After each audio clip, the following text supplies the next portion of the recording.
नमस्कार दोस्तों, मैं हूं निखिल और आप लोगों को बहुत बहुत स्वागत है हमारे आज की इस वीडियो में। तो चलिए आज का ये वीडियो शुरू करते हैं। आप लोगों को बता दें कि पवन सिंह की ओर से बहुत ही धमाकेदार और शानदार खबर निकल कर आई है। आप लोगों को बता दें कि पवन सिंह का एक और दर्दनाक गाना आप लोगों को जल्द ही सुनने को और देखने को मिलेगा, जो कि Pawan Singh official YouTube channel पे कल सुबह 6:30 बजे रिलीज कर दिया जाएगा, जिस गाने का नाम है ओढ़नी के कोर। आप लोगों को बता दें कि इस गाने को पवन सिंह ने खुद गाए हुए हैं और पवन सिंह का सुंदर आवाज़ इस गाने में आप लोगों को सुनने को मिलेगा।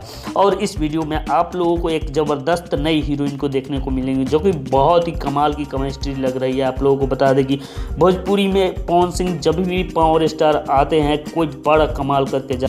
तो चलते चलते वीडियो को कर दीजिए लाइक और चैनल पे पहली बार आए हैं तो चैनल को कर दीजिए सब्सक्राइब। जय हिंद, वंदे मातरम।